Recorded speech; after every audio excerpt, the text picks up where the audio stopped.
Call them what you will, be it myths, urban legends, ghost stories, or just fool yarns. The fact is, we have all heard at least one. Traditionally, stories like that were just shared around a campfire, but nowadays they have ended up spreading far and wide across internet message boards and creepy threads. Everything ranging from unsolved missing persons cases actually being the result of alien abductions, to haunted videos carrying an unforgiving curse, or some missing unaired episode of popular TV shows that had somehow been unearthed by an online sleuth. We're always quick to share these ideas, these stories, but deep down a part of us knows that there's no truth to them.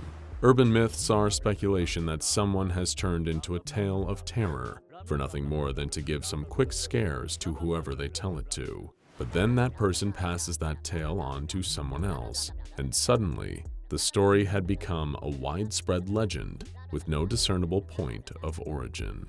Sure, they might still be fictional, but through sharing these stories, we as humans bring them to life. Not literally, of course, that would be outlandish. After all, when was the last time you heard of a fictional story becoming reality?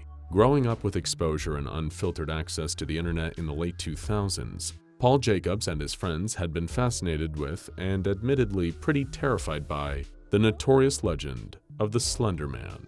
It began as whisperings in an online forum, a story that was intentionally designed to be a modern-day urban myth. And just like so many others before it, the myth spread. What had started as a forum post became unnerving photoshopped images of a tall, faceless figure in a suit lurking in the woods, next an indie video game, and even a real-world tragedy. Given how young he was at the time, still being in high school, Paul and a few others had bought into the Slenderman myth wholesale. He believed it to be real, this towering, expressionless boogeyman. The more he learned about this malevolent creature, every story, blog post, or creepy YouTube video made about Slenderman only added more and more to his legend and kept young Paul awake at night, afraid that every noise outside his bedroom window was the faceless horror. Of course, if you take away that belief, the possibility an urban legend might be true, then it simply loses its power. It's that potential, that maybe, towing the line between fantasy and reality, that can allow these stories to go on and incite fear forever. But that wasn't the case for the Slenderman story, and the craze for it quickly died down after it was debunked numerous times over, casting it permanently back into the realm of fiction. But the profound effect the legend had on Paul at a young age ended up informing his future. As he grew older, his past fear of certain stories became a keen interest in how these tales could influence people. Could any story have that same impact? Or only those that walked the line between fictional and maybe being true? Did these urban legends become more real to people because of their subject matter? Or did human beings give them that power to transcend the constraints of fiction just by believing in them? As Paul got older, he began to study the truth behind certain urban legends, attempting to trace them back to their origins. Some were often inspired by real events, but with specific details that had gradually been altered from the original story the more and more people passed it around. Ghost stories seemed to be the most changeable, but with some roots in the real world. A person might have died 100 years ago, and the story of them haunting their old home or final resting place would start to circulate. Then, shortly after, another similar story might emerge, and the two would overlap.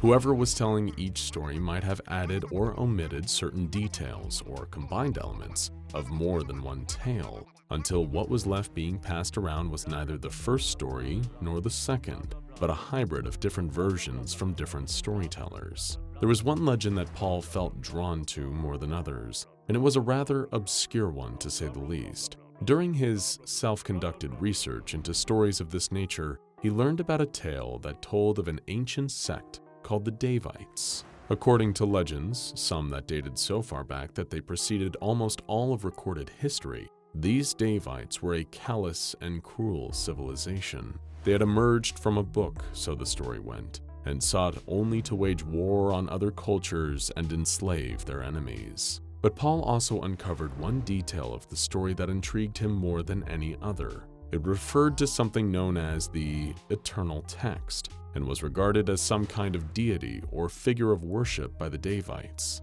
The legend stated that this text had helped create the book that they had emerged from. Of course, this all sounded like highly fictitious nonsense to Paul Jacobs. He knew that things of such nature didn't exist in the real world. They were only part of stories. But he had noticed that this particular story seemed to have passed its way through the ages. Searching further, Paul had uncovered the works of an obscure author from the United States who had only a few works that were known about during the 1940s and 50s. Even then, most of his stories weren't widely published, only a few shorter pieces making it into a magazine that had long since stopped being printed. This writer had died in 1957, having never seen his career in fiction come to fruition. But despite his short-lived career and being considered a somewhat subpar author at the time, the writer's work had garnered its own little cult following online, mostly comprised of amateur authors. It was through them that Paul managed to obtain some scanned copies of the anonymous writer's stories, particularly some that he felt bore a striking similarity to the Davite legends of the eternal text. One story in particular, written in a style lifted directly from H.P. Lovecraft, was based on a supposed encounter the writer claimed to have had with something that closely resembled the eternal text. Paul also studied the writer's own personal journals that he had managed to recover scans of. The entries from it seemed to imply that the author came across what he called the written God, and that this compelled him to write a fictional version of those events. It was only after writing about this new encounter that what he had depicted in his stories seemed to come true, exactly as he'd written them. This led to a recursive process of the writer creating these encounters only for them to occur, thus causing him to write about it and then make it happen. The entire prospect not only confused and bewildered Paul, but intrigued him further as well. Although he had no way of confirming what this writer had claimed was true, Paul believed that on a smaller scale, the author had achieved the same effect that occurs during the passing down of urban legends, but the difference here was that it had all been done through himself, via a singular person telling variations on the same story, allowing it to continue and perpetrate recursively. Of course, Paul didn't actually believe in this written God or eternal text. Those were all just part of the fiction, but he wanted to experiment further and see if he could achieve the same process for himself. Taking an empty notebook, Paul started to write the first things that came to mind, basing a short story off of the anonymous author's own tale. He intentionally changed a few key details, noting down things that weren't in the original. "The written God appeared behind me," he wrote, adding on a whim the line, "It had no face." The whole intention of Paul's experiment was to pass his new version of the story on to someone else, and then try to get them to write it from memory. He wanted to observe if their mind would change certain details subconsciously, or if they would misremember elements when they retold their new version. If enough people could spread the story around, each time altering or adding new parts to it, what effect could it have? As he finished his rewritten version of the author's tale, attaching it to an email to send to one of his fellow writers, Paul was blissfully unaware of just what he'd done.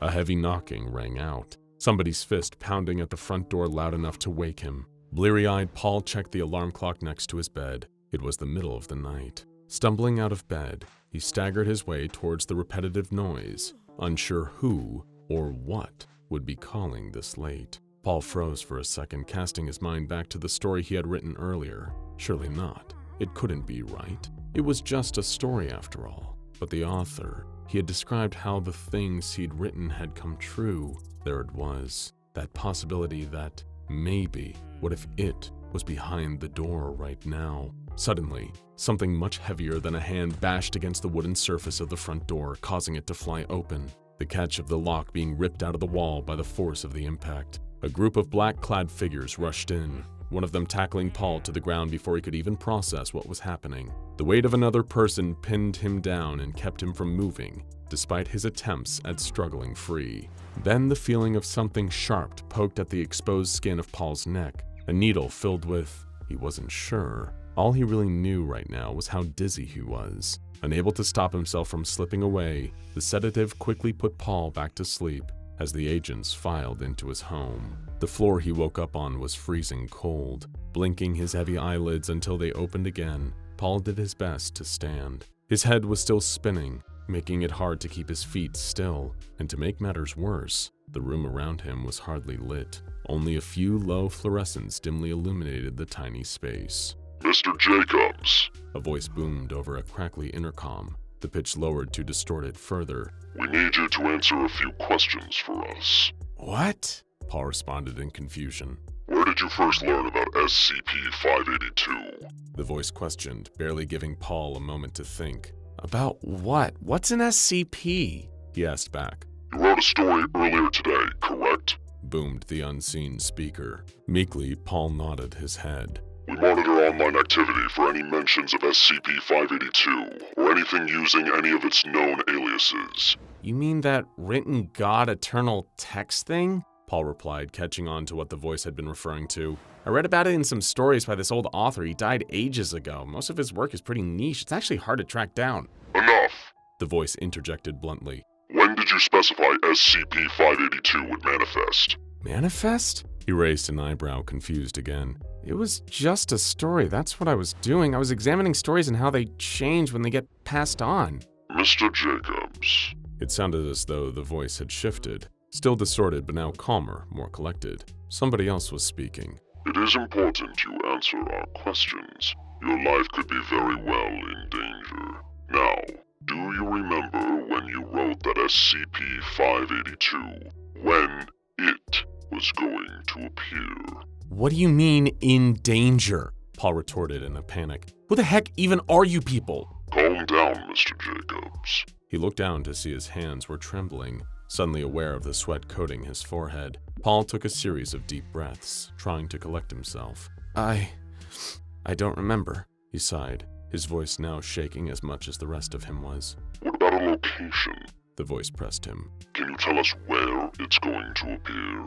I didn't write a location either, Paul answered. I just said it appeared. The words he had written earlier quickly came crashing back into his head, almost like an urgent warning. Behind me. As he spoke, Paul could sense someone standing near him. That same sensation you get when you know another person is in the room, even when you haven't looked directly at them yet. Paul tried to keep his head forward, only tilting it slightly to the side, seeing something dark looming just behind his shoulder. He couldn't rationalize any of what was happening. He was too scared to turn all the way around. Doing that would have admitted all of this was real, and not just some horrific nightmare. Not just a story. For the first time, the voice over the intercom sounded uneasy. We think you need to turn around, Mr. Jacobs. Telling himself he'd wake up any second, Paul rotated with his eyes screwed shut, snapping them open once he was facing nothing. A blank space lacking any expression, and all of the normal features was looming over him with an empty, eyeless stare. It had no face, just like in Paul's story. He opened his mouth to let out a scream, only for it to be interrupted by the crunching sounds of neck bones twisting the wrong way. As Paul's lifeless body dropped back down to the cold floor, SCP-582 vanished just as quickly as it had arrived. The thing about some anomalies is you have to be very careful about how you talk about them. Not just because they could be listening in and might hear you, but because what you say about them might just have a nasty habit of coming true. That is the case with SCP-582, otherwise known as its rather apt nickname, a bundle of stories. What's so fitting about that title is its accuracy. That's all SCP-582 really is, stories. But therein lies its true power. This entity has a way of propagating and perpetrating itself, continuously adapting and spreading like a mutating virus. Except it doesn't pass from person to person as an illness. There are no symptoms. It transmits via stories. SCP-582 is a subject to a process of passive reality manipulation. It doesn't necessarily directly change the world around it, but can itself be changed by certain factors. What this means is anything said or written about this entity, even if pulled out of thin air, a fictional account of its deeds, all becomes real. Let's say, for example, you told a story about SCP-582 sneaking up behind a Foundation researcher when his back was turned. Telling that story would cause those exact events to be carried out in the real world. When SCP-582 manifests, it will do so in accordance with any details given in a fictional account about it. the same time, the same place on Earth. It would appear in the exact form that the tale specified. If any of those details were omitted or purposely left vague, then the entity would still be able to manifest and would do so in a way that fits the rest of the narrative, appearing wherever and whenever it has an opportunity to. As far as the researchers at the SCP Foundation can tell, the actual abilities of SCP-582 are usually left vague when people write about it. One of the few consistencies is that the entity can disappear and reappear at will, to any place or time. Another is that no method of harming or even killing SCP-582 has ever worked, even if written down as fiction in order to be made fact. Any other details or abilities that someone assigns to the creature will, however, become a permanent addition to its growing myth, meaning it is able to perpetually increase its power the more people write about it. On the rare occasion multiple different writers' accounts of SCP-582 contradict each other, or don't fit into the entity's own canon, it can easily adapt to these contradictions. This usually results in conflicting information having no effect on the bundle of stories, or having so little impact that it is almost like they didn't happen at all. In short, if one author's story doesn't quite match up with another's, then the effect these additions have to SCP-582 and its ongoing story are lessened, so that they can all either logically occur or be negated completely. It is because of this adaptability, and that it has been described by multiple sources, that portrayals of SCP-582 tend to be generalized. This even extends down to its appearance. It's currently unknown what the entity's true form is, or if it even has one. However, the fact that it is usually depicted as a deity or god means that this bundle of stories has been known to manifest as one of several avatars. The most common of these appearances is that of a humanoid being, standing well over 6 feet tall. When manifesting as this particular form, SCP-582 is dressed in thickly layered robes, made from burlap or hessian, complete with a hood. However, no face is visible underneath the creature's hood, and when presenting as this avatar,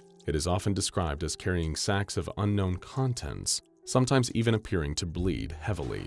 There have been a number of other incarnations of SCP-582, including a 6-legged form that is made out of pure molten tar and will attack any nearby human beings on sight. This avatar would normally appear as being fused with the first. In other instances, it has appeared as a plant, capable of producing both light and enough radiation to kill anyone in its radius within a few hours of exposure. Other times it has been a vaguely human-shaped shadow, and even has one form that exists within more than 3 dimensions. Due to this form existing on higher dimensions, this made it impossible to properly perceive it with the naked eye, and resulted in the deaths of anyone who even looked partially at it. Who knows? Maybe at some point it has even been described as a tall, slender figure in a dark suit, with pale skin and a face with its eyes, ears, nose, and mouth all missing. Actually, it's probably best that nobody writes it down. We don't want it becoming real now, do we? The question is, how can you hope to contain or even fight something that can be anything, anywhere, and have any strength that someone claims it has? Well, just to be on the safe side, the Foundation uses its own fictional narrative to keep the entity contained. It is their hope that, by describing it as powerless, it will turn the creature's own reality-altering properties against it, and actually cause SCP-582 to lose its abilities. What thoughts, if any, that flow through that alien mind are not mine to know. It remains silent and still within its chamber, entrenched in the persistence of its own memory. It remains, but only as a shade of what it was, its power spent, or at least come to rest. So remember, SCP-582 possesses no actual consciousness or free will. Anything it has ever said or done is because someone wrote that it would. And yes, we're only saying that because we don't want to write that it's broken free from containment and is currently standing behind you. If we did that, it might just come true. Now go and check out SCP-023, the Black Shuck, for another anomalous entity that has slipped its way into the zeitgeist of mythology and legend. Or if you're looking for more monsters of mimetic madness, then why not get yourself acquainted with SCP-2440, the Sealed King.